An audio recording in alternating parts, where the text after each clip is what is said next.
sebetulnya ada beberapa hal yang kemudian negara harus tanggapi soal mengenai masalah bencana. Bencana mungkin di Jawa bicara tentang masalah masifnya dan maraknya suatu kriminalisasi dan banyaknya penangkapan-penangkapan yang ada di dalam Pulau Jawa, kan begitu. Baik itu Surabaya, baik itu Yogyakarta, Semarang, Jakarta, dan lain sebagainya. Jadi kita bisa lihat bahwa khususnya di Jawa Timur, beberapa angka yang kemudian pernah dikeluarkan oleh pihak kepolisian Jawa Timur itu kurang lebih 997 orang yang ditangkap, belum adanya beberapa penangkapan susulan. Jadi itu rilis Kapolda pada waktu itu pasca adanya suatu penangkapan serta aksi demonstrasi. Bayangkan, dalam 1.000 orang dilakukan penangkapan sebelum adanya susulan, kita tidak bisa membayangkan berapa sebenarnya yang ada jumlah warga negara yang ada di Jawa Timur dengan setiap waktunya itu kemudian dilakukan penangkapan hal itu dengan dasar bahwa itu dianggap sebagai dalam kerusuhan dan lain sebagainya. Jadi satu bencana yang kemudian terjadi di Jawa Timur beda dengan misalkan seperti Timur bencana alam yang terjadi. Tapi saya lebih melihat bahwa adanya suatu penangkapan, adanya suatu kriminalisasi ini bentuk bencana yang kemudian hari ini menjadi suatu alarm bersama bahwa bencana yang kemudian ada di Pulau Jawa hari ini adalah penting kiranya kita bersuara, pentingnya kita menyampaikan bahwa inilah potret hukum HAM di Jawa Timur. Jadi itu salah satu kenapa kami memilih suatu judul itu. Jadi ini merekam suatu jejak panjang dalam 1 tahun ini bahwa mulai dari kriminalisasi terhadap buruh, kriminalisasi terhadap petani, kriminalisasi terhadap para demonstran itu kemudian dirangkum dengan namanya bencana oleh LBH Surabaya. Jadi bencana ini jangan dipikirkan bahwa LBH akan memusuhi negara, enggak. Tapi bencana ini adalah bentuk catatan hitam terhadap negara bahwa terkait dengan reforma agraria sejati yang kemudian sampai detik ini masih belum juga terwujudkan. Jadi ada beberapa program nanti yang kemudian akan dipaparkan oleh ada Mbak Elsa dari LBH Surabaya, terus kemudian ada Mas Daniel, dia sebagai wakil advokasi dan jaringan LBH Surabaya, plus dia sebagai koordinator LBH Pos Malang yang kemudian juga merekam terkait perjalanan demokrasi hukum dan HAM di Jawa Timur. Jadi itu salah satu menjadi alasan kami bahwa kami memilih judul itu untuk merepresentasi dari substansi yang kami akan perbincangkan beberapa ke depan ini, begitu kan. Jadi itu salah satu alasan kami mengambil suatu judul tersebut. Jadi harapannya kawan-kawan nanti bisa karena di sisi lain nanti juga ada dialog ya tentang masalah mengulas tentang kriminalisasi dan perlindungan dan lain sebagainya, sehingga harapan saya kawan-kawan bisa bertahan sampai kemudian nanti terakhir.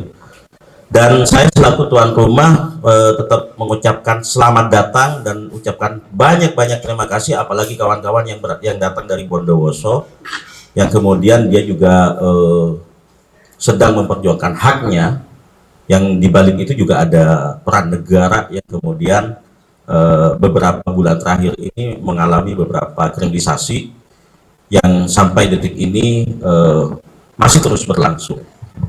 Mungkin itu saja dari saya. Semoga kawan-kawan bisa berdialog, berdiskusi nantinya setelah adanya pemaparan, dan nanti silahkan bertanya tentang apapun soal masalah perjalanan catatan hukum dan HAM di Jawa Timur. Teman-teman semuanya, selamat datang di LBH Surabaya. Selamat kembali. Hari ini merupakan hari peluncuran dari catatan tahunan LBH Surabaya, catatan akhir tahun di 2025. Ini adalah satu event tahunan yang memang kita selenggarakan secara rutin. Agenda ini merupakan sebagai tanda catatan bahwa dalam 1 tahun ini terdapat pelanggaran hak asasi manusia dan juga pelanggaran hukum yang terjadi di khususnya Jawa Timur. Saya izinkan saya memperkenalkan diri dulu. Nama saya Dembarga Utama. Saya merupakan asisten pengabdi penegak hukum di LBH Surabaya. Saya akan membantu sebagai moderator untuk agenda kita hari ini. Nah, agenda pertama itu adalah pemaparan. Di sini sudah ada Mbak Elsa dan juga Mas Daniel. Beliau berdua akan memaparkan bagaimana catatan dari LBH selama 1 tahun ke belakang. Mungkin langsung saja saya persilakan dulu kepada Mbak Elsa untuk presentasi. Baik, terima kasih banyak Bapak. Selamat siang Bapak, Ibu, dan kakak-kakak sekalian. Terima kasih banyak sudah menyempatkan waktunya ya di momen yang sebetulnya kita nanti akan banyak merefleksikan banyak hal ya terkait dengan bacaan situasi HAM dan hukum di Jawa Timur hari ini begitu, dan seberapa besar sih gitu tantangan yang sebetulnya kita hadapi begitu.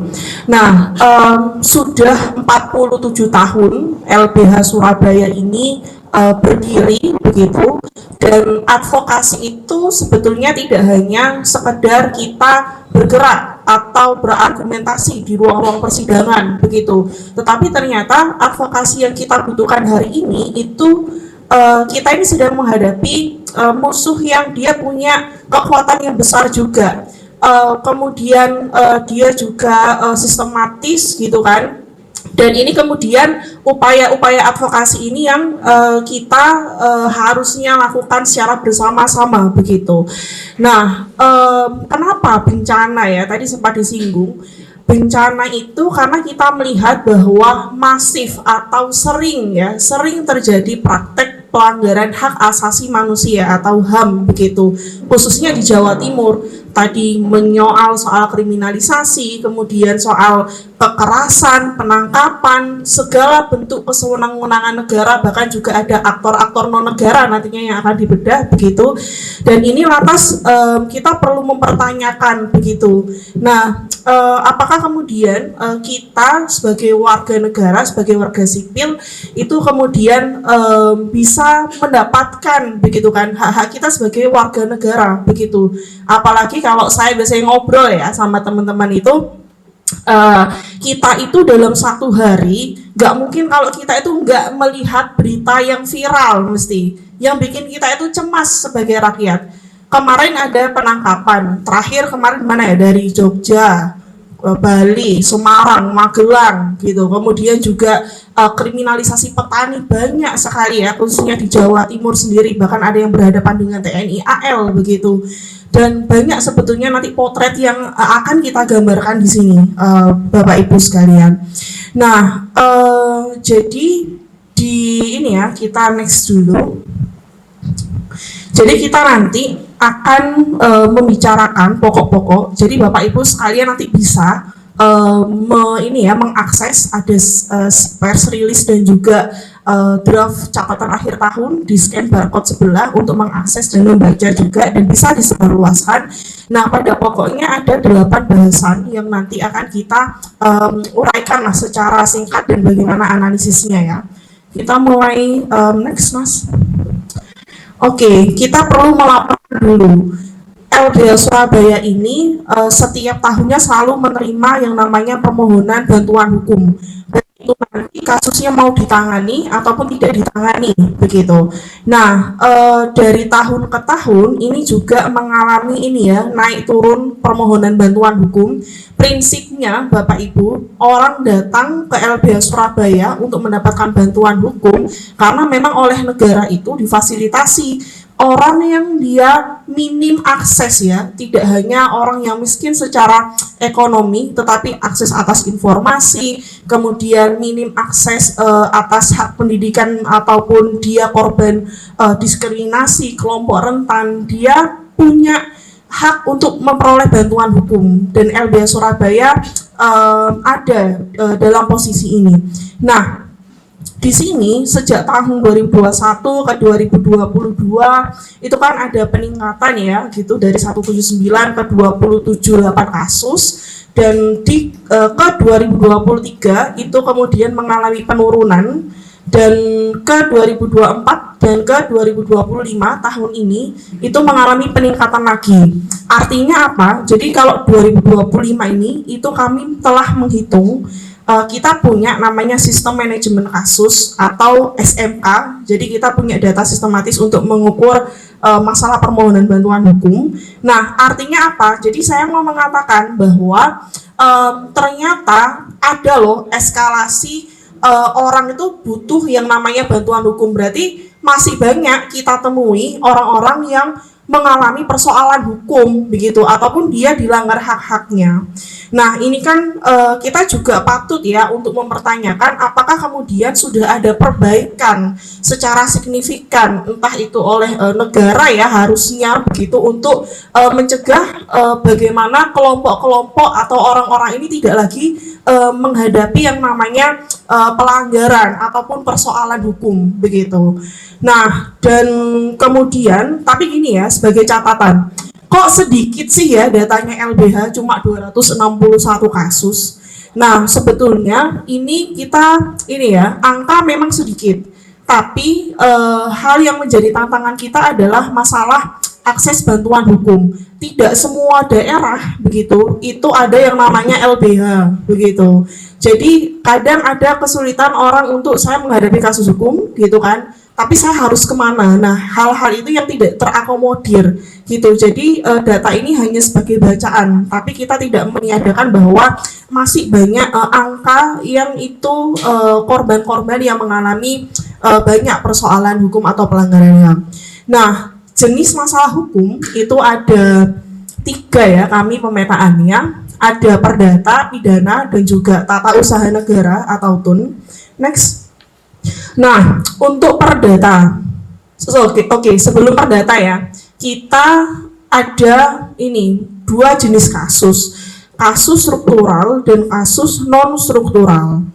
Biasanya orang-orang yang datang ke LBH Surabaya itu banyak sekali jenis kasusnya, tapi kami YLBH itu masuk dalam penanganan kasus struktural, di mana jelas-jelas di sana banyak angka ketimpangan ini ya, relasi banyak korban dan kasusnya terjadi secara masif seperti itu. Dan ini ada 54 kasus. Dan untuk kasus non struktural yang dia penanganannya hanya kami hanya memberikan konsultasi hukum saja. Nah, itu ada 207, yang di total ada 261 kasus begitu. Next. Oke, masuk kasus perdata ya. Kasus perdata ini hitungannya adalah kasus non struktural begitu. Tapi sebetulnya nanti kalau kita analisis bersama, kasus-kasus perdata ini sebetulnya kalau kita tarik nanti itu akan ada bacaan atau pola pelanggaran secara struktural sebetulnya, yang lagi-lagi aktornya adalah negara. Kenapa begitu? Saya ambil contoh ya, di sini angka tertinggi kasus perdata itu adalah di sektor ketenagakerjaan, 32 kasus. Kemudian ada waris, ada pinjol begitu. Nah, sebetulnya kalau kita melihat lebih jauh lagi, kalau ada kasus perdata berarti ini pertanyaannya adalah ada pelanggaran hak apa, yaitu hak ekonomi, hak sosial, hak budaya begitu. Dalam ketenagakerjaan misalnya, orang bekerja supaya dia mendapatkan penghidupan yang layak begitu, dia sejahtera, tetapi ternyata kasus atau praktik pelanggaran ketenagakerjaan itu masih sangat ditemui. PHK, kemudian ada yang tidak diberikan pesangon, ada pemberangusan serikat buruh misalnya. Nah, itu kan bentuk penghilangan atas dia yang seharusnya mendapatkan penghidupan yang layak begitu. Dia dapat upah yang layak begitu. Artinya apa? Oh, kalau kita ngomong hubungan kerja, ada pemberi kerja, ada penerima kerja, ini udah timpang nih, nggak setara nih, gitu kan. Nah, harusnya siapa yang hadir? Negara. Ketika negara ini tidak mampu mengontrol dan memberikan perlindungan kepada buruh, begitu, nah artinya nihil nih, ada pembiaran negara nih. negara itu melakukan pelanggaran nggak cuma karena dia harus bertindak, tapi pembiarannya pun kita bisa ngomong bahwa negara itu sudah abai terhadap hak-hak warga negaranya. Kira-kira seperti itu. Itu ya. Kemudian kita lanjut di pidana. Oke, di pidana ini menarik. Menariknya apa? Karena yang paling banyak muncul Bapak Ibu adalah terkait dengan kasus kekerasan ya, kekerasan alat negara, yang itu aktornya adalah kepolisian dan juga TNI. Nah, ada 27 kasus yang tertulis di sini. Nah, kalau kita berpikir sebetulnya ada nggak sih aturan-aturan yang sebetulnya itu membolehkan ya negara atau pejabat itu untuk melakukan kekerasan atau perlakuan sewenang-wenang terhadap warga negaranya? Kan nggak ada satupun aturan begitu. Artinya apa? Ya kalau kita lihat ternyata negara sendiri yang harusnya itu memberikan perlindungan, kemudian pemenuhan hak gitu, tetapi ternyata dia menjadi pelaku. Kalau negara, kita ngomong negara, contohnya adalah aparat ya, aparat kepolisian misalnya pada saat aksi demonstrasi kemarin, maka kan kita bisa melihat kalau misalnya negara ini melakukan kekerasan gitu kan, atau katakanlah melakukan kriminalisasi nih di kepada petani misalnya di lapangan. Nah, berarti kalau negara sudah melakukan kekerasan, siapa nih yang mengawasi negara yang melakukan pengawasan? Kan negara itu udah yang paling tinggi gitu, kok bisa dia melakukan kekerasan? Jadi ini temuan yang sangat-sangat bisa kita perlu kita sikapi ya, kasus kekerasan ini itu yang paling tertinggi. Nah, bahkan kemudian kategori berikutnya itu juga didominasi oleh yang namanya kejahatan ekonomi ya, soal penipuan, penggelapan begitu. Ini kita menunjukkan apa? Ternyata ada kerentanan ekonomi yang sedang dihadapi oleh individu warga negara ini begitu.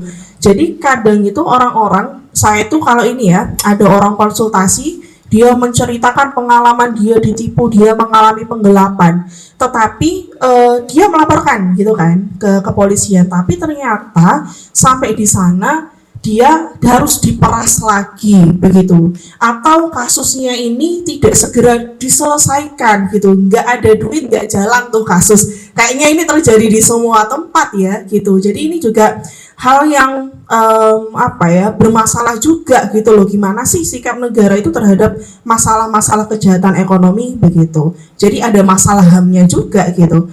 Next. TUN ya, tata usaha negara. Jadi kami ada satu begitu, kami bekerja sama dengan Wali Jatim. Kemarin ada gugatan TUN gitu, soal masalah keterbukaan ini ya, dokumen publik, dokumen AMDAL gitu. Nah, tapi kan kemarin sudah dikabulkan tuh. Jadi AMDAL itu di PLTSA Benowo itu harus dapat diakses. Pemerintah Kota Surabaya itu masih belum mau membuka dokumen AMDAL tersebut. Nah ini, nah kita bisa menguji nih, ini negara mampu nggak nih menekan pihak Pemkot Surabaya untuk membuka dokumen ini. Kadang banyak putusan kita menang nih, tapi eksekusinya itu nol begitu. Itu problemnya. Next. Oke, sebaran wilayah klien ya, ini kami ambil yang paling terbanyak. Terbanyak itu di Surabaya, 41 kasus, Sidoarjo 5 kasus, Malang 5 kasus, Sumeneb 4 kasus. Sisanya tersebar di berbagai wilayah di Jawa Timur. Kita ambil yang terbanyak. Dan penerima manfaat paling tinggi, jadi advokasi yang masih berjalan. Dan ini sangat berhubungan dengan ini nanti, konflik agraria ya. Ada di 3 daerah Jawa Timur terbesar, Pasuruan, Bondowoso, dan juga Banyuwangi. Pasuruan ini itu sedang mengalami konflik agraria yang berhadapan dengan militer, begitu, TNI AL. Ini sudah terjadi sejak tahun 1960-an, sampai sekarang masih berlangsung. Dan di situ warganya ada 40.000 sekian orang. Kemudian di Bondowoso sendiri, saat ini ada perebutan ruang hidup, konflik agraria yang itu melawan perusahaan negara, yaitu PT PN ya. Nah, nanti ada cerita yang disampaikan oleh saudara kita dari Ijen Bondowoso. Ini perkiraan 12.000 orang yang terdampak karena masalah konflik agraria ini, dan Banyuwangi itu ada 2.676 sekian. Banyuwangi ini Pakel, dia berhadapan dengan perusahaan swasta. Tadi perusahaan negara, sekarang perusahaan swasta. Yang terbaru sebetulnya ini ada praktik slap begitu. Praktik gugatan terhadap warga negara yang berjuang atas ruang hidupnya. Nanti kita akan bahas. Next. Nah, terkait dengan pemohon bantuan hukum di LBH Surabaya, tadi kan ada 261 kasus. Nah, diantaranya 127 ini adalah pemohon bantuan hukum perempuan, laki-laki ada 133. Usianya ini juga beragam, ada yang 5 tahun ke atas, kelompok rentan ya, ada 64, kemudian juga dari 20 tahun usianya, dan rentang usia 21 sampai 50 tahun itu terbanyak 144 gitu. Nah, ini yang menarik adalah jenis pekerjaan, Bapak Ibu. Jenis pekerjaan ini kalau kita melihat yang paling banyak siapa? Karyawan swasta. Disusul ada guru, wira swasta, ada guru, petani atau pekebun, ada juga mengurus rumah tangga. Nah, kalau kita membaca data ini, yang harus kita bayangkan adalah ternyata banyak sekali orang yang masih membutuhkan akses bantuan hukum, dan itu dia berasal dari kelompok yang rentan. Betapa mirisnya ternyata masih banyak orang-orang yang dia itu sudah menjadi kelompok rentan, tapi dia sendiri tidak mendapatkan perlindungan yang optimal dari negara, begitu. Nah, jadi orang-orang dengan posisi rentan lah yang dia banyak membutuhkan akses bantuan hukum. Tapi ingat, ini data yang sebetulnya mungkin masih banyak orang lagi yang sebetulnya mengalami hal-hal serupa seperti ini. Next. Nah, jenis pelanggaran HAM. Jenis pelanggaran HAM ini kita singkat ya sebetulnya. Sini itu campur, ada pelanggaran hak ekonomi, sosial budaya atau ekosop lah kalau kita simpel menyebutkan, dan ada hak sipil dan politik begitu. Ini ngomongkan hak yang sifatnya mutlak, ngomongkan soal masalah hak hidup, ada juga ngomongin soal masalah hak kebebasan berekspresi, berpendapat, berkumpul seperti itu. Nah, hal yang ingin saya tekankan Bapak Ibu adalah pelanggaran HAM soal masalah hak sipil dan hak ekosop itu saling berkaitan. Saya menyontohkan ya soal masalah pemenuhan hak ekonomi sosial budaya. Salah satunya misalnya hak untuk mendapatkan hunian yang layak, dan juga hak untuk kemudian dapat mengakses pendidikan. Saya kasih contoh di Ijen misalnya. Ijen itu dia ada konflik agraria. Sudah pasti kemudian karena akses atas sumber daya ini ya, tanah yang itu terbatas begitu. Nah, itu kan juga berakibat pada tidak terpenuhinya hak-hak ekonomi mereka. Ada statement yang saya masih ingat sampai sekarang, kalau kami tidak berladang Mbak Elsa, maka kami itu tidak dapat menyekolahkan ya anak-anak kami begitu ya, kami nggak bisa banyaklah kebutuhan hak ekonomi sosial ini begitu. Nah, ini kan yang lantas kemudian kalau misalnya hak ekosop ini terlanggar begitu, nah hak sipol ini juga kemudian berpengaruh begitu. Apa pengaruhnya? Karena gini, pengaruhnya adalah soal masalah kriminalisasi. Nah, ketika terjadi kriminalisasi, otomatis hak ekosop orang mau memenuhi kebutuhannya sendiri itu menjadi terhambat begitu. Orang nggak bisa berpartisipasi, mau berjuang sudah dipepet gitu ya, dihimpit dengan masalah hak-hak ekosop ini. Jadi akan saling berkaitan, kira-kira seperti itu. Nah, intinya pelanggaran-pelanggaran hak asasi manusia ini itu sebetulnya menunjukkan adanya pelemahan ya, pelemahan terhadap masyarakat sipil sendiri begitu. Jadi tantangan kita itu sangat besar. Next. Nah, pelaku ya. Nah, ini menarik. Pelaku pelanggaran HAM terbanyak ya di Jawa Timur itu siapa ternyata? Negara ternyata. Negara di sini siapa? Militer, polisi, pejabat negara. Dan kemudian disusul oleh korporasi, aktor non negara. Nah, kalau ini ya, aktor negara sendiri, nah tadi saya sempat menekankan namanya pelanggaran HAM negara itu nggak ngomongkan misal saat demo tiba-tiba ada penangkapan gitu, ada tindakan aktif tuh pejabat kepolisian, polisi atau mungkin tentara.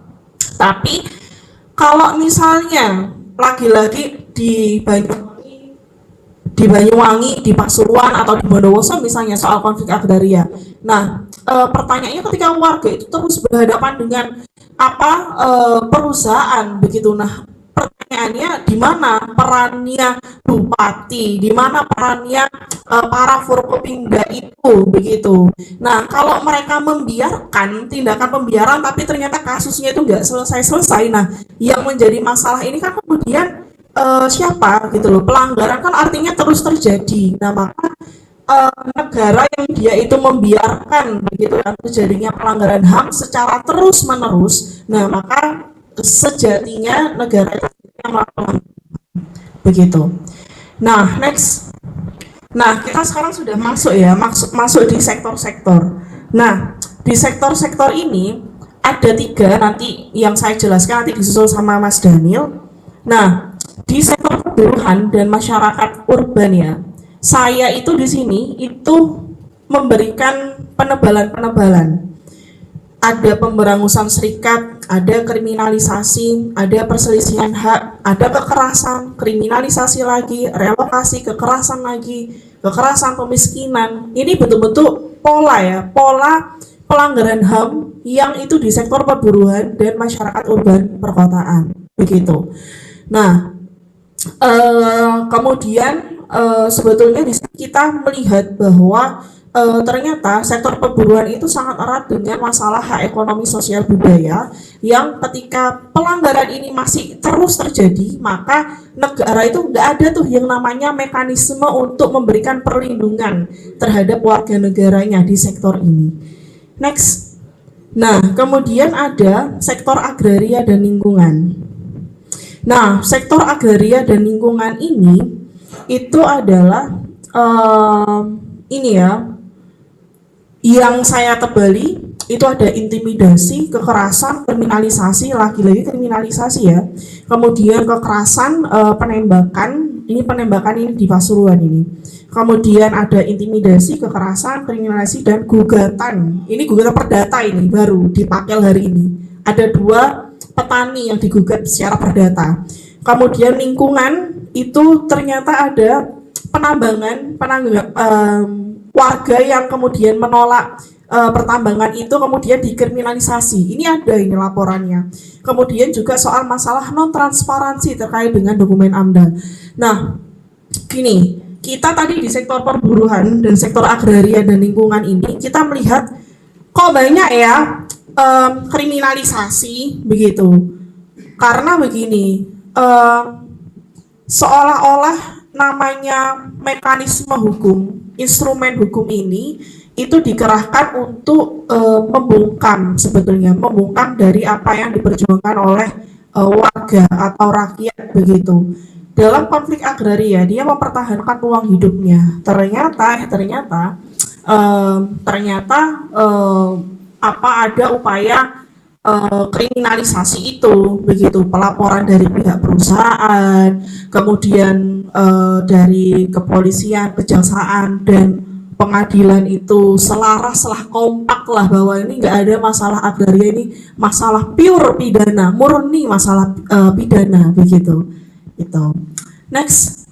Nah, kemudian sektor kelompok rentan dan minoritas. Kenapa kelompok rentan? Jadi di sini ada perempuan, ada anak, ada penyandang disabilitas, begitu. Nah, yang menarik temuannya adalah di sini kita menemukan yang namanya interseksionalitas gitu. Wah, itu bahasa apa? Itu adalah ketika satu orang gitu, saya ini punya beragam identitas. Saya perempuan misalnya, saya juga pembela HAM misalnya. Nah, dan saya kemudian punya banyak identitas lain. Nah, ketika identitas saya ini lebih dari satu, saya punya kerentanan secara berlapis begitu. Apa? Kasus sebetulnya nanti Bapak Ibu bisa lebih banyak membaca di Catahu. Nomor 2 itu ada kekerasan seksual terhadap anak, termasuk anak dengan disabilitas. Perannya dia anak gitu, dia perempuan, ketika dia penyandang disabilitas. Nah, kerentanannya sudah sangat dapat dipastikan berlapis begitu. Nah, ini kan sesuatu hal yang gimana nih negara, belum lagi kadang orang yang punya kerentanan berlapis itu cukup diabaikan begitu oleh negara. Nah, kemudian di isu keberagaman gender dan minoritas agama atau kepercayaan ya, dua kasus yang masih jalan di LBH Surabaya soal masalah ini ya, pelarangan pembangunan dan pengoperasian rumah ibadah di Tarik Sidoarjo dan juga pemberhentian pembangunan GJKW Mojoroto Kota Kediri. Jadi ini apa ya, pelanggaran hak kebebasan beragama dan berkeyakinan tentunya, karena ini kan salah satu bentuk ekspresi ya, manifestasi dari sebuah keyakinan. Dan kemudian kriminalisasi ini sangat banyak terjadi gitu ya. Nanti kawan-kawan bisa merespon ya. Jadi kemarin ada MFK, dia jadi admin grup G gitu, tapi sama cyberpunk itu dicari-cari, dia dihukum kena apa namanya, undang-undang ITE dan pornografi, undang-undang yang sangat karet. Kemudian juga kemarin baru saja bulan Oktober kemarin kasus penggerbekan di Hotel Midtown begitu. 33 orang itu ditetapkan sebagai tersangka. Undang-undangnya lagi-lagi undang pornografi dan undang-undang ITE begitu. Jadi kayak kebebasan orang dalam berekspresi ya, ekspresi gendernya, kebebasan dia dalam berkumpul kemudian oleh negara ini justru kriminalisasi begitu, lagi-lagi kriminalisasi. Ini singkat ya, sebetulnya LBH Surabaya itu selain penanganan kasus itu juga kita memantau data ini. Cuma ini itu kita di isu ini ya, kelompok rentan. Jadi ternyata banyak kasus-kasus yang itu muncul di media, di koran begitu. Nah, salah satu yang menarik yang kadang kita tidak ini ya, belum banyak memahami soal femisida, kalau soal kekerasan terhadap anak dan perempuan. Jadi bukan sekedar pembunuhan biasa, tapi memang sangat-sangat ada ini ya, eksploitasi ketimpangan relasi antara perempuan dan juga korbannya, siapapun sih korbannya, aku. Nah, dan masih banyak pencabulan, pemerkosaan, KBGO. Next. Dan untuk sebaran wilayah kekerasan terhadap anak dan perempuan ini itu banyak ya, paling banyak kita temukan di Surabaya 19 kasus, dan ini banyak sekali kabupaten kota yang tersebar. Tapi ini sebagai sampel, artinya kita mau bilang bahwa ternyata sangat memungkinkan kasus terhadap perempuan dan anak ini itu terjadi di seluruh wilayah yang ada di Jawa Timur begitu, hampir. Tahu ya, kerentanan ini dalam korban-korban seperti ini biasanya tidak semua mau melaporkan kasusnya. Next, dan ini singkat saja, pelaku itu ternyata itu bisa satu atau dua pelaku begitu. Kalau kekerasan pelaku kekerasan perempuan ini lebih banyak dilakukan oleh orang terdekat, suami bahkan. Jadi ternyata kekerasan itu bisa ya terjadi di dalam perkawinan begitu, di dalam pernikahan. Nah, kemudian untuk anak ini juga ternyata banyak sekali pelakunya itu adalah orang yang dekat dengan si anak atau orang yang dikenal. Bahkan ada pengasuh atau pengurus pondok pesantren, kemudian ada yang pelakunya juga anak ya, anak berkonflik dengan hukum seperti itu. Nanti bisa baca oleh Bapak Ibu sekalian. Terakhir dari saya, kasus-kasus kelompok minoritas tentunya kriminalisasi orang-orang yang berkumpul di sosial media. Jadi sekarang itu selain di dunia nyata nih gitu, di lapangan nih, kriminalisasi itu juga terjadi di ruang digital. Banyak sekali potensi yang kita itu bisa dipelintir gitu oleh polisi. Oh, kamu melakukan pencemaran nama baik, oh kamu melakukan banyaklah kegiatan-kegiatan dianggap menyimpang bahasanya gitu. Nah, itu kan hal yang sangat keliru begitu.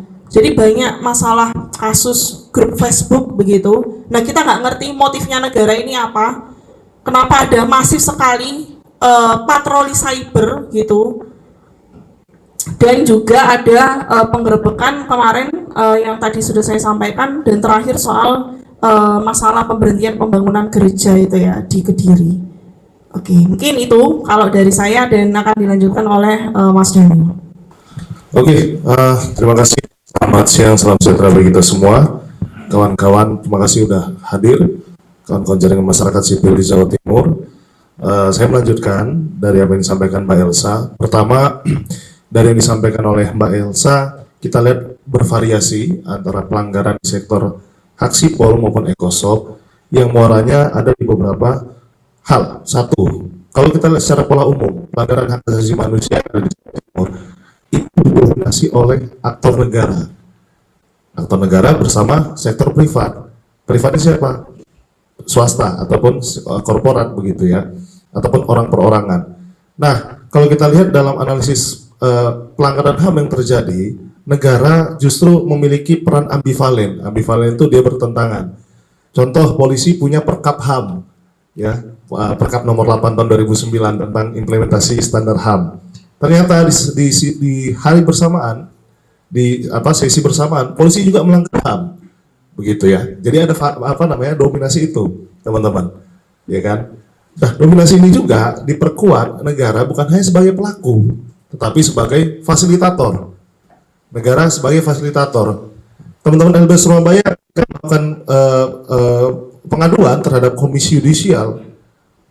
Ketua Pengadilan Negeri Banyuwangi terlibat dalam tim Satgas Penanganan Konflik Sosial yang ada di Pakel, Jawa Timur, Banyuwangi, ya kan? Ini saja sudah melihat imparsialitas ya, ataupun adanya keberpihakan. Ketua PN Banyuwangi merupakan aktor negara.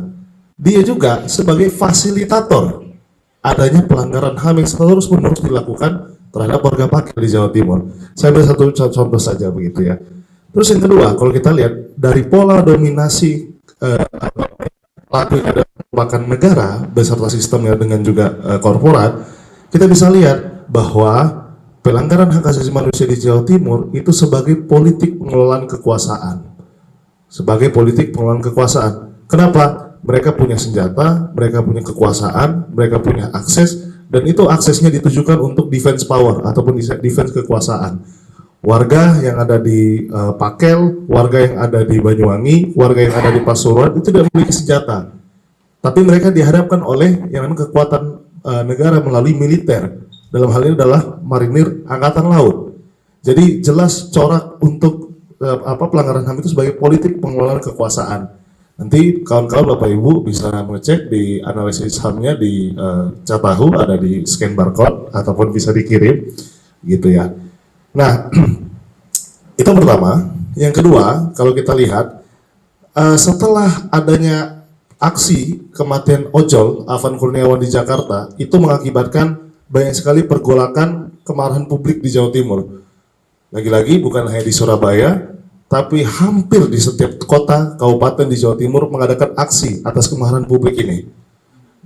Aksi itu tidak lepas dari ada namanya tindakan persekusi, tindakan kriminalisasi, penangkapan, dan represi yang berujung kepada ada namanya perburuan aktivis. Nah, perburuan aktivis ini kalau kami bisa melihat bahwa adalah cara pengecut negara, perburuan aktivis melakukan cara pengecut negara, dia gagal untuk menangkap ataupun mengadili aktor yang sebenarnya harusnya diadili. Di beberapa tempat, semisal di Kediri, kami mendapat informasi bahwa dalam tanda petik, dalang dibalik kerusuhan Kediri adalah oknum negara itu tersendiri. Tetapi yang dijadikan kambing hitamnya adalah aktivis. Nah, muaranya dari perburuan aktivis itu adalah penyempitan ruang sipil. Nah, kami LBH Surabaya melihat pola utama dari perburuan aktivis ini ada 5 hal. Pertama, adanya penangkapan dan pemanggilan sewenang-wenang. Jelas kalau kita bicara soal aturan main KUHP, aturan main undang-undang hak asasi manusia, aturan undang-undang sipil politik, tidak boleh seseorang ditersangkakan dan juga diperlakukan secara sewenang-wenang. Dia tidak boleh ditangkap secara sewenang-wenang. Tapi apa yang terjadi? Kasus di Kediri, salah satu aktivis pelajar, dia ditangkap secara sewenang-wenang. Aktivis di Yogyakarta, dia ditangkap secara sewenang-wenang. Ditangkap oleh Polda Jawa Timur. Aktivis di Malang juga ditangkap secara sewenang-wenang. Kalau kita bisa lihat, ada beberapa aturan yang di-bypass ataupun dilengkahi. Seseorang sebelum ditetapkan sebagai tersangka, dia harus menjalani sebagai saksi. Tetapi pada faktanya, LBH Surabaya mendampingi, tidak pernah dijadikan saksi terlebih dahulu. Langsung ujuk-ujuk ditetapkan sebagai tersangka. Ini pola yang secara ajak yang dilakukan oleh negara, ya kan? Dia seharusnya melindungi, menghormati, dan memenuhi, tapi di saat yang bersamaan, dia melakukan pelanggaran dan juga sebagai pelaku. Yang kedua, pola perburuan aktivis ini dia selalu disertai dengan yang namanya intimidasi, ya kan? Disertai dengan intimidasi, ketakutan, dan juga agar keluarga dalam tanda petik menyerah. Dan ini ajak dilakukan. Intimidasi itu bukan hanya secara fisik, tapi juga secara psikis. Di Kediri, salah satu dampingan LBH Surabaya mengalami intimidasi oleh aparat tersendiri. Dia dipaksa untuk mengakui sesuatu perbuatan yang tidak pernah dilakukannya, dituduh sebagai provokator, dituduh sebagai dalang, padahal dia hanya melakukan ekspresi digitalnya di media sosial, ya kan? Dan ini ajak sekali dilakukan, begitu. Terus yang ketiga, ini yang menjadi penting, ternyata kepolisian sebagai pelaku paling banyak ya, tadi sistem data, paling tinggi, itu juga sering melakukan penyisiran kampus maupun organisasinya, ya kan? Di Kediri kita lihat ada penyisiran terhadap salah satu organisasi masyarakat sipil namanya Sekitar Institute. Itu merupakan salah satu organisasi masyarakat sipil yang aktif dalam melakukan diskusi ataupun pengorganisiran ya mahasiswa ataupun anak muda. Dan tidak hanya di Kediri, itu merembet kepada Yogyakarta. Adanya penyisiran kampus maupun organisasi masyarakat sipil yang vokal. Ada kawan-kawan Social Movement Institute. Di Jember kita bisa lihat ada penyisiran terhadap kawan-kawan yang berafiliasi dengan Komite Aksi Kamisan.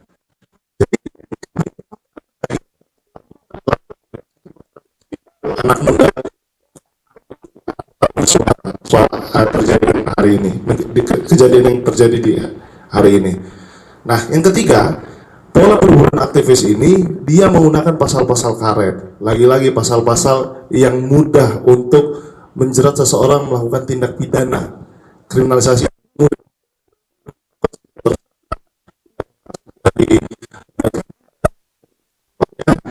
Setidaknya pasal 160 itu sering diperlakukan aktivis saja, ternyata enggak. 160 sering digunakan oleh polisi untuk melakukan penangkapan paksa terhadap petani di Bondowoso. Ujaran kebencian di media sosial dan lain sebagainya, ini merupakan pasal-pasal karet yang sengaja dijadikan senjata atau alat untuk membungkam atau merepresi. Nah, pola yang terakhir yang kami lihat, LBH Surabaya melihat adalah ada stigmatisasi atau delegitimasi gerakan. Stigmatisasi Agustus 2025, banyak sekali narasi miring yang menyerang organisasi masyarakat sipil yang turut vokal dalam menyuarakan isu-isu yang ada di negara hari ini. Narasi provokator, antek asing, apalagi kawan-kawan, banyak ya. Narasi-narasi itu kontraproduktif sering diutarakan. Jadi itu merupakan cara pengecut negara melalui perburuan aktivis itu untuk tidak fokus kepada pelaku utamanya yang merupakan negara itu tersendiri yang terafiliasi oleh badan intelijen. Yang kedua, karena kebetulan saya ada di LBS Royal Pos Malang, maka menjadi satu kesatuan bagian daripada penerbitan ruang sipil itu adalah pasca aksi Undang-Undang TNI disahkan Maret 2025. Nah, aksi ini bisa kita lihat pola yang selalu digunakan adalah ada penggunaan kekuatan berlebihan ataupun excessive use of force oleh aparat. Apakah penggunaan kekuatan berlebihan ini boleh? Ternyata tidak. Dan itu masih dikuatkan oleh Perkap nomor 8 tahun 2009 tentang implementasi prinsip standar hak asasi manusia kepolisian. Nah, penggunaan kekuatan berlebihan ini ditujukan kepada kawan-kawan aksi dengan cara yang sangat tidak manusiawi. Ada puluhan masa aksi yang mengalami luka-luka akibat adanya aksi di Malang, Jawa Timur, begitu ya. Ada penangkapan secara tidak manusiawi. Salah satu peserta aksi yang ditangkap itu mengalami kepalanya bocor, ya. Jadi mengalami kepala bocor dan itu tidak ditangani, malah di BAP ketika kami datang ke situ. Dengan inisiatif kami minta keberatan untuk diperiksa si T ini, inisialnya T, agar dilakukan pemeriksaan terhadap kepala yang bocor itu dulu. Nah, tindakan represif itu tidak hanya kepada demonstran, kawan-kawan pers juga mengalami tindakan represif. Jadi di Malang tanggal 23 Maret 2023 ada 4 pers yang mengalami tindakan represif. 3 pers dari wartawan lokal dan juga 1 dari LPM ataupun lembaga pers mahasiswa. Nah, ini polanya yang ada di aksi TNI 2025 tanggal 23 Maret. Terus yang kedua, ini baru diputus di banding ya, ada kriminalisasi terhadap warga Turen. Warga ini merupakan salah satu anak dari purnawirawan ABRI yang diberikan tanah oleh kepolisian dan ditempati. Namun ada 3 orang ahli waris ini dia justru dikenakan pasal penyerobotan lahan, begitu ya, tindak pidana masuk ke pengarangan orang lain. Yang dimana setelah kami melakukan identifikasi ternyata ada upaya untuk mengusir warga yang sudah lama menetap tinggal di situ dengan cara-cara menggunakan instrumen kekuasaan negara. Jadi ini dilakukan oleh Polres Malang atau Polres Kabupaten Malang, gitu ya, terhadap 3 orang lansia yang sejatinya merupakan kelompok rentan. Nah, laporan tersebut itu juga salah satu dalilnya adalah SHP atau sertifikat hak pakai nomor 17 tahun 2002 atas nama Polri. Dan ini 3 orang warga Turen ini dikenakan dijatuhi pidana 3 bulan, gitu ya, seorang lansia. Kemudian kekerasan aparat, lagi-lagi pasca kematian Afan Kurniawan terjadinya kemarahan publik bukan hanya di Surabaya tapi juga di Malang, di Mako Polresta Kota Malang. Jadi itu ada aksi yang diinisiasi oleh kawan-kawan ojek online, supporter dan juga mahasiswa dan juga masyarakat umum yang berujung pada ada tindakan represif.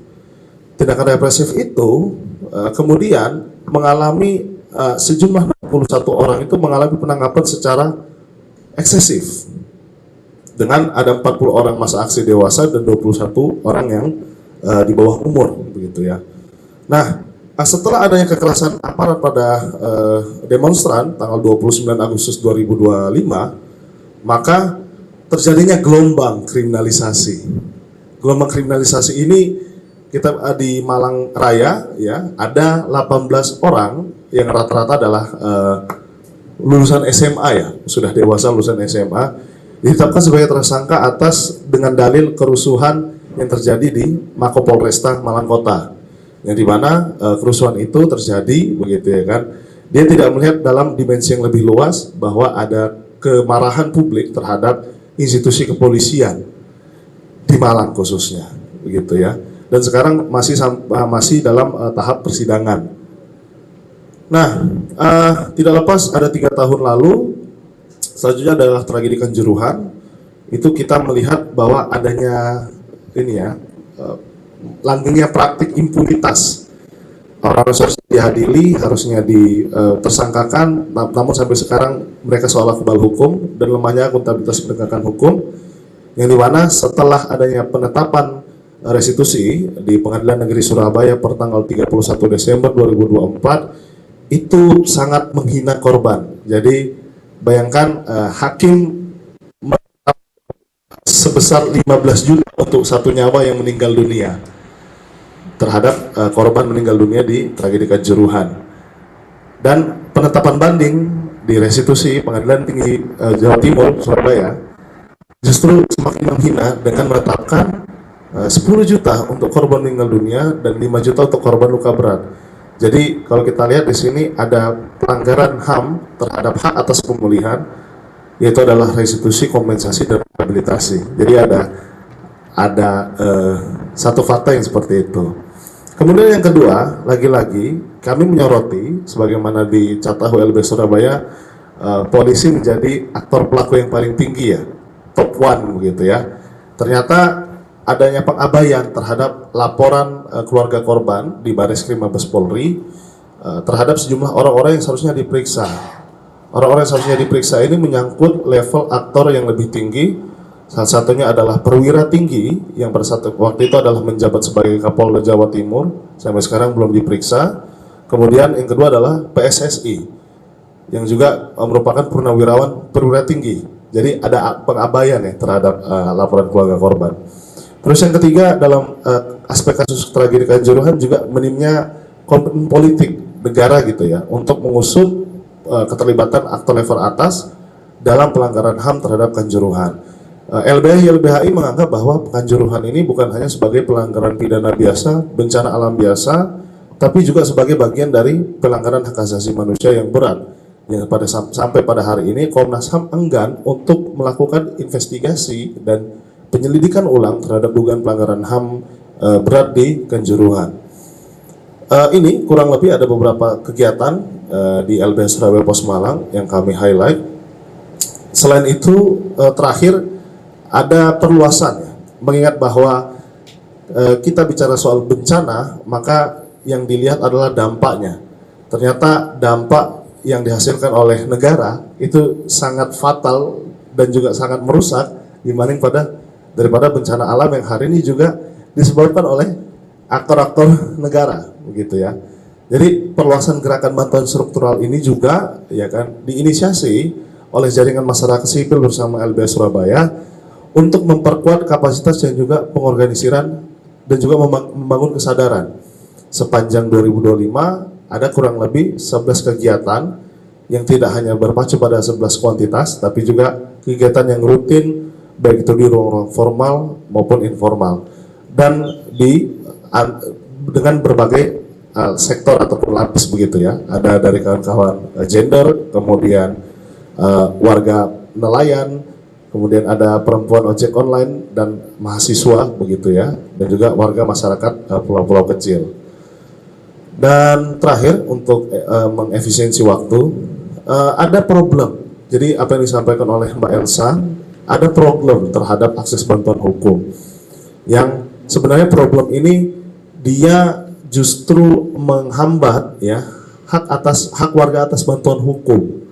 Jadi kalau kita lihat sepanjang 2025 Presiden Prabowo melalui instruksi Mendagri adalah melakukan yang namanya efisiensi. Nah, ternyata kawan-kawan, rekan-rekan sekalian, penurunan anggaran itu merupakan satu dampak yang sangat signifikan bagi penerima bantuan hukum di Jawa Timur.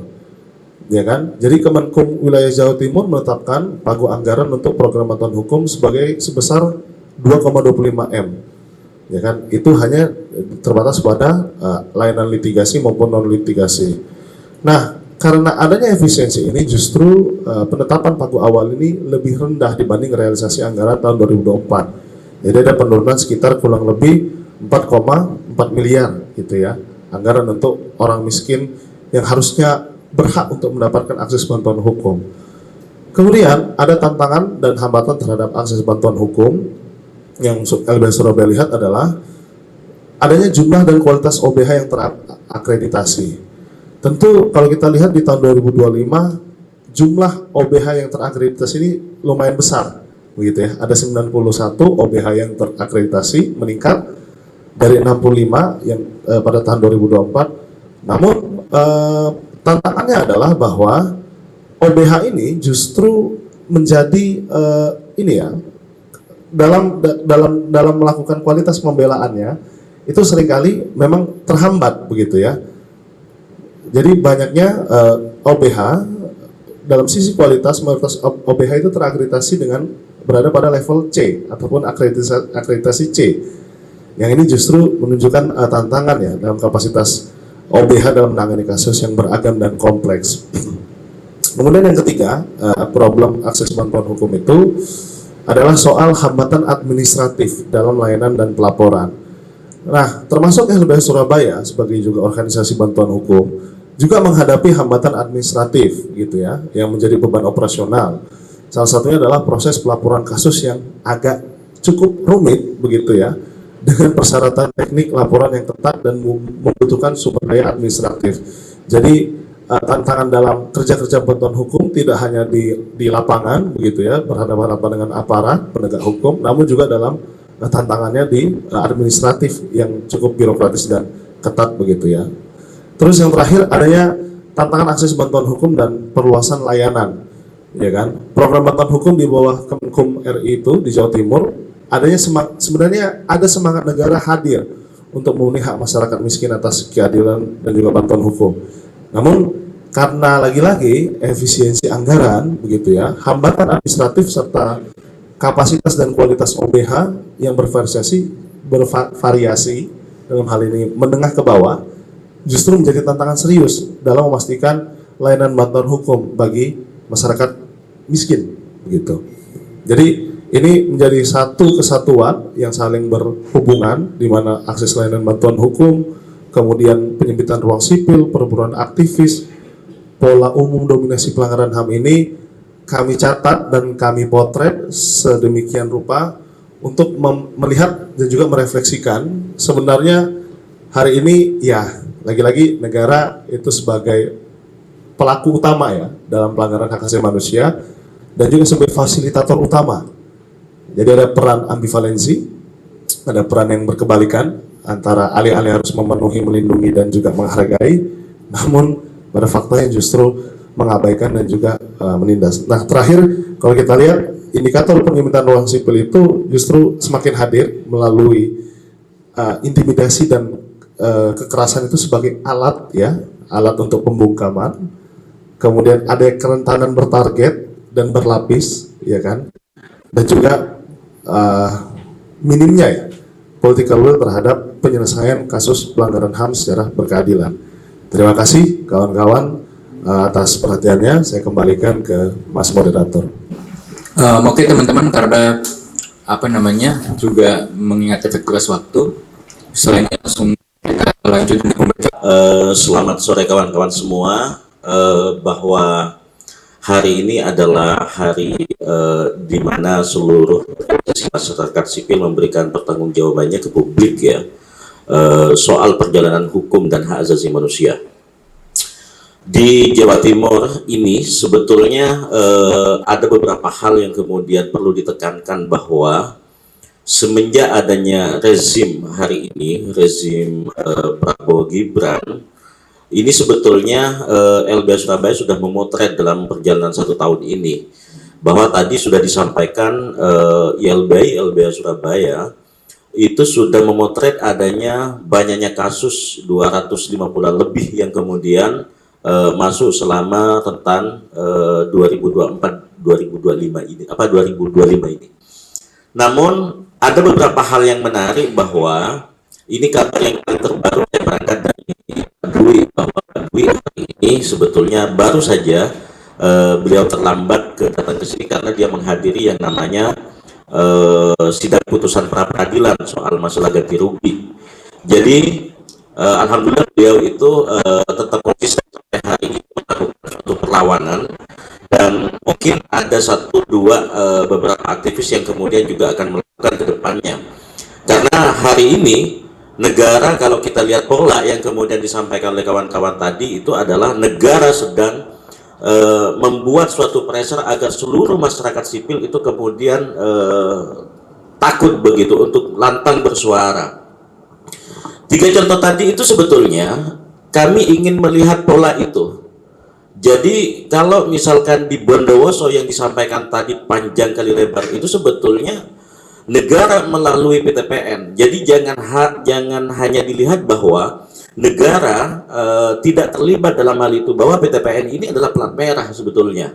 Nah ini yang kemudian penting kiranya harus juga digarisbawain bahwa ada trio Bondowoso yang di situ baru saja keluar, salah satunya ada di tengah-tengah kita di sini ada Pak Nawawi yang kemudian ini sudah 2 kali keluar masuk soal masalah tanah.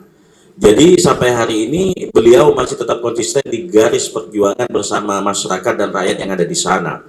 Nah itu yang dari sektor agraria dan lingkungan. Tapi kalau kita melihat dalam sektor ini sebetulnya kita kalau melihat dalam Pasuruan, Kabupaten Pasuruan yang kemudian juga tadi penerima manfaatnya juga sangat tinggi. Ini sebetulnya di situ ada 2. Satu terkait dengan masalah pelarangan ibadah yang kemudian baru-baru kemarin juga terjadi. Yang kedua adalah soal masalah pembangunan beberapa komando di situ. Jadi kurang lebih ada sampai 10-15 yang kemudian akan dibangun, dan bahkan juga ada narasi akan mau dibangun suatu pendidikan yang ada di Pasuruan. Jadi ini kan agar supaya masyarakat, ya anak saya biar masuk dan lain sebagainya. Tapi kita harus konsisten bahwa melihat kasus itu adalah kasus yang sampai detik ini negara gagal dalam menyelesaikan masalah ruang hidup sebetulnya. Tapi ini bukan hanya bicara tentang sekecil agraria, tidak, tapi ini bicara tentang ruang hidup. Kenapa saya katakan ruang hidup yang ada di sana, termasuk juga di Pakel, itu kemudian juga panjang ceritanya. Di Pakel di situ ada Akte 1929. Di Pasuruan itu juga ada beberapa perdebatannya itu siapa yang paling dulu mendudukin. Itu yang kemudian selalu di-highlight oleh negara. Tapi ini perlu kiranya kita coba melihat pola ini, bahwa pola ini sebetulnya sedang dirangkai oleh negara, yang mana negara yang harusnya memberikan suatu perlindungan hukum dan kepastian hukum kepada warga negaranya, ini sampai detik ini belum ada. Kita potret ada 3 daerah atau 3 kabupaten, ada Banyuwangi, ada Bondowoso, ada Pasuruan. Ini konflik yang kemudian bergonta-ganti presiden dengan kalau dulu ada PSN bicara tentang masalah reforma agraria, tapi tidak selesai. Hari ini juga ada reforma agraria yang diusung oleh Prabowo, tapi juga nggak jelas. Nah, dalam perspektif organisasi masyarakat sipil, kita harus menguatkan beberapa warga yang kemudian hari ini masih ada konflik begitu di dalam juga yang kemudian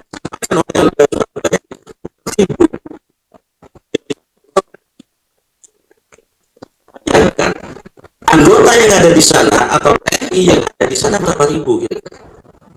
Tapi bayangkan masyarakat yang ada di sana sebelum adanya TNI dan lain sebagainya itu sudah banyak beranak pinak di situ. Artinya apa? Artinya konstitusi kalau betul-betul ditegakkan, diimplementasikan, maka yang namanya perampasan ruang. Jadi itu posisinya di Pasuruan. Jadi pola itu yang kemudian dibangun oleh negara agar supaya negara bisa menakut-nakutin warganya. Jadi itu poin pertama yang kemudian kita membaca pola ini.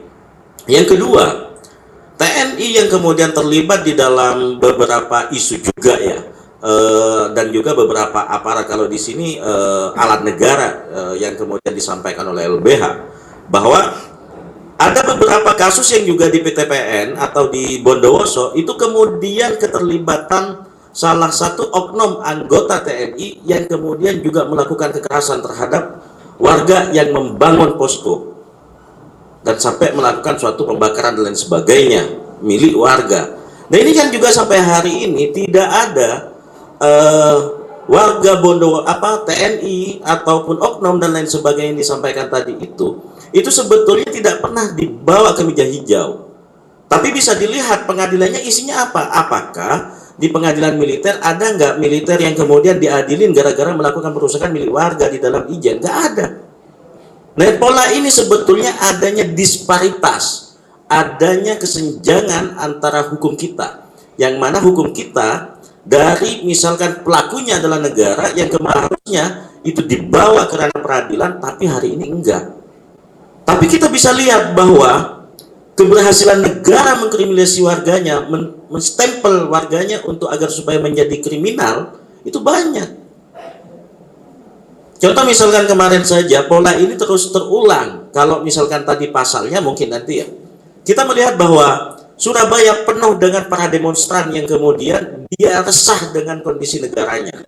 Tapi apa yang terjadi? Negara tidak pernah ada yang diadilin siapa pejabat-pejabatnya. Nggak ada. Pasuruan pun juga sama. Bondowoso pun juga sama. Karena begini teman-teman, ada satu yang kemudian menarik di sini.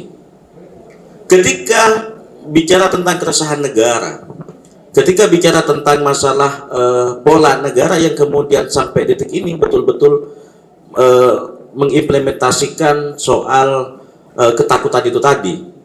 Satu, yang kami temukan adalah pidana ini sangat gampang. Jadi pidana yang kemudian dikenakan kepada misalkan Trio Bondowoso, itu pola itu jauh sebelum adanya penangkapan para aktivis ini, itu dikenakan kepada para petani. Trio Bondowoso yang kami kenal itu dikenakan dengan pasal 160 KUHP, jadi dianggap sebagai penghasutan. Jadi ini masih perlu juga dibahas secara mendalam soal masalah 160 dianggap sebagai suatu penghasutan. Pertanyaan hari ini adalah, apakah seseorang yang mengajak untuk aksi demonstrasi terkait dengan keresahan di sekitarnya itu pidana? Itu nggak pidana. Jadi pasal 160 konteksnya nggak di situ, gitu kan? Itu yang pertama yang perlu digarisbawahi. Yang kedua adalah di sektor di sektor teman-teman masyarakat sipil lainnya, misalkan mahasiswa dan lain sebagainya, itu yang kemudian juga dikenakan, kami temukan pasal 160 KUHP. Nah, pertanyaannya dari tadi, apakah dalam testimoni itu juga ada dari Serikat Buruh yang dikenakan pasal 160? Mungkin bisa dibaca nanti di dalam Cetahu LBH, itu juga ada salah satu buruh yang sedang membawa bensin itu dianggap mau melakukan suatu pembakaran terhadap apalah namanya itu. Mana ada seseorang buruh sedang membawa bensin dianggap mau melakukan pembakaran. Yang namanya mau melakukan pembakaran itu kan sembunyi-sembunyi, kira-kira begitu. Jadi poin penting ini sebetulnya dari sektor buruh, dari sektor petani dan lain sebagainya itu kemudian sama pasalnya. Kenapa LBH mengatakan itu namanya pasal karet? Jadi pintu masuknya di KUHP itu hari ini adalah 160, lalu kemudian dikembangkan, misalkan dia penghasutan, dia membawa bensin dan lain sebagainya. Jadi dikemas begitu oleh negara sehingga mau aktivis dari Gen-Z hari ini sampai kemudian paling senior itu juga merasa ketakutan. Jadi ini tidak boleh dibiarkan agar supaya ketakutan-ketakutan ini tidak terus-terusan terulang. Makanya YLBH itu sebetulnya mencoba mencarikan semacam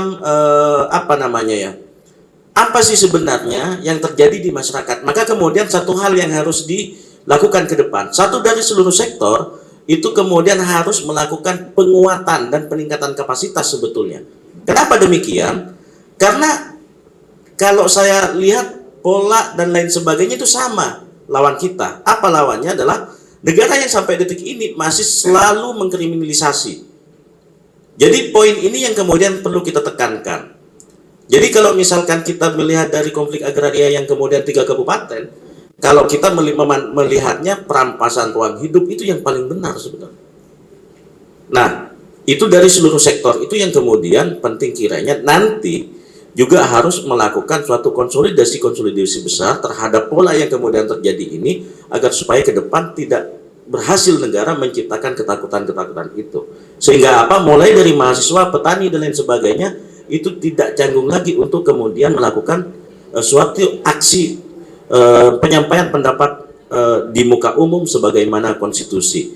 Jadi begitu kira-kira dari saya membaca pola ini, karena posisi ini sebetulnya mempertebal sebetulnya, salah satunya mungkin nanti disampaikan oleh Mbak Dian soal harusnya jadi petani nih, kenapa tuh kalau misalkan takut dan lain sebagainya, kira-kira ada nggak apa yang harus dilakukan begitu selain kita menguatkan diri dalam berorganisasi dan lain sebagainya, maka kira-kira itu dinamakan apa, misalnya anti slap atau apa dan lain sebagainya. Jadi kalau dialog ini kan diskusi ini makin lama makin membosankan sebetulnya kalau misalkan tidak tidak satu frekuensi gitu. Tapi kalau satu frekuensi bisa nanti sampai malam. Mungkin itu saja sih. Saya kembalikan lagi kepada moderator biar nggak lama-lama. Terima kasih. Oke, terima kasih Mas Ibu atas pembacaan ini ya. Tadi barangkali Mas Ibu mencoba untuk merangkum dari banyak bidang yang kita temukan teman-teman. Tapi ada satu hal yang kemudian saya garis bawahi, bahwa kita sebagai warga negara itu punya hak untuk mengungkapkan pendapat, untuk memperjuangkan hak kita. Tapi kemudian ketika itu dikriminalisasi, maka hal itu sebenarnya tidak dibenarkan. Nah, untuk lingkungan sebenarnya juga nggak hanya lingkungan aja, karena itu nanti berkelindan dengan agraria dan lain sebagainya. Itu memang dilindungi dan memang seharusnya di sektor lain juga dilindungi untuk memperjuangkan haknya gitu ya.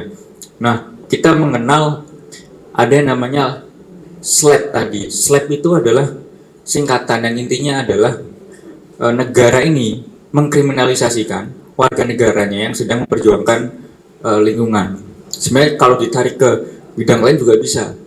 Misalkan demonstrasi kemarin, mereka sedang mengungkapkan pendapat di muka umum, seharusnya tidak bisa untuk dikriminalisasi. Tapi kemudian ternyata negara juga masih menggunakan cara yang sama. Dan di sini diskusi kita kali ini, karena kemudian ada juga teman-teman dari JEM, kita akan belajar tentang apa itu SLAP secara lebih lanjut dengan Budian gitu ya.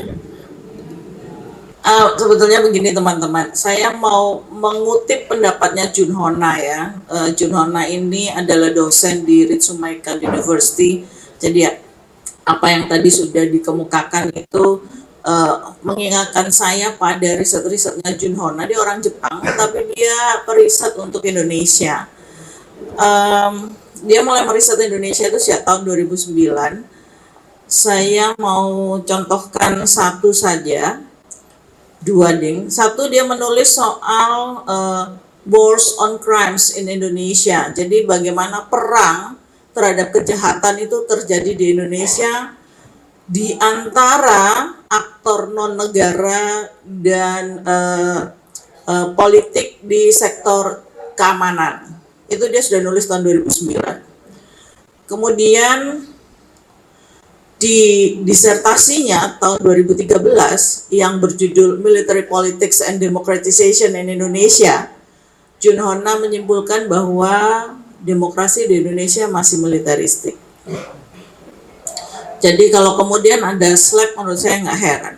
Tapi dalam konteks hak asasi manusia, tolong diingat, satu, sebelum ada penghormatan atas hak asasi manusia, maka harus ada pengakuan. Kalau ibu bapak tidak diakui keberadaannya di wilayah itu sebagai seorang warga negara Indonesia yang punya identitas KTP misalnya, karena itu adalah hak sipil politik, maka artinya ibu bapak dianggap tidak ada di situ, bukan warga negara dan tidak dihormati hak-haknya sebagai warga negara Indonesia. Jadi kalau diakui, maka hak itu akan dihormati. Kalau tidak diakui, maka hak itu nggak akan dihormati.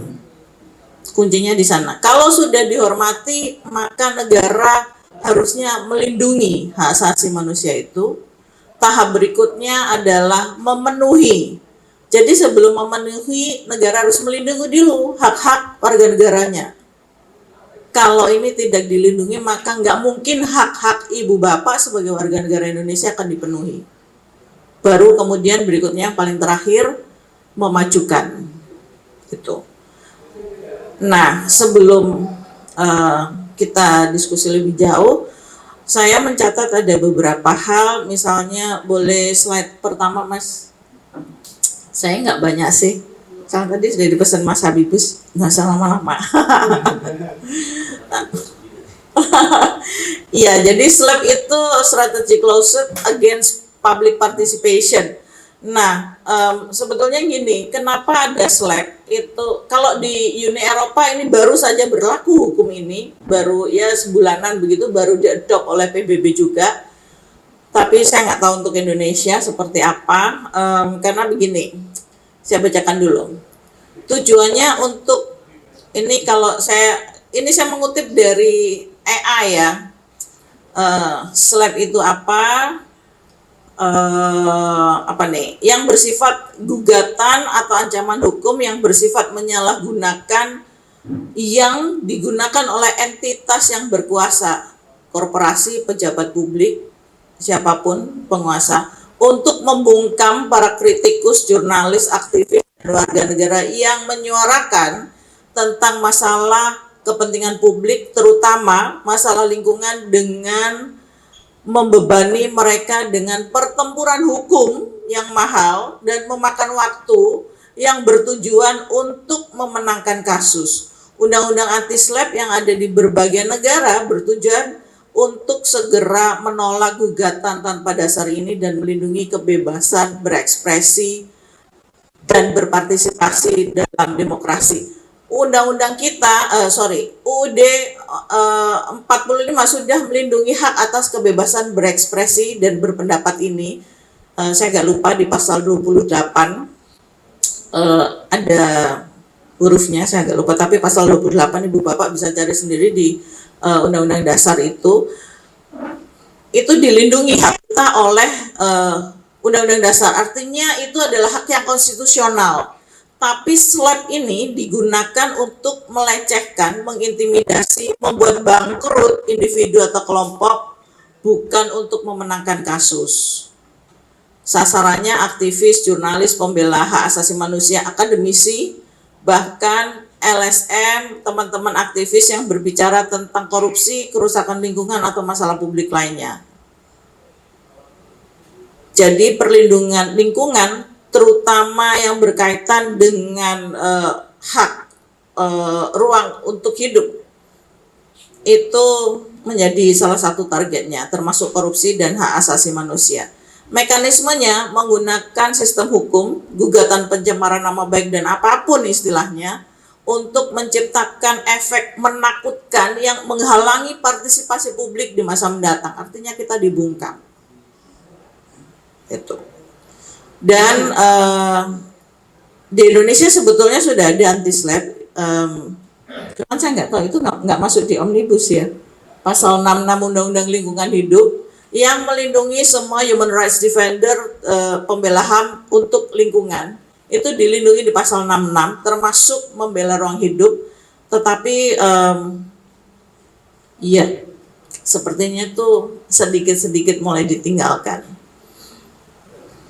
Oh ini, ternyata saya sudah memasukkan di situ, saya nggak tahu, ketentuan anti-SLAP Mas, ini pasal, slide 4 atau 5 atau 6 gitu ya ini. Itu ada di pasal 28H Undang-Undang Dasar, kemudian pasal 65 dan lain sebagainya, Ibu Bapak bisa baca sendiri. Lalu ada di Undang-Undang Nomor 32 Tahun 2009, Undang-Undang Nomor 14 Tahun 2008. Undang-Undang Nomor 32 Tahun 2009. Itu semua ada di sana, dilindungi oleh undang-undang, dan artinya hak asasi manusia itu konstitusional. Nah, persoalannya adalah kenapa kemudian itu direpresi?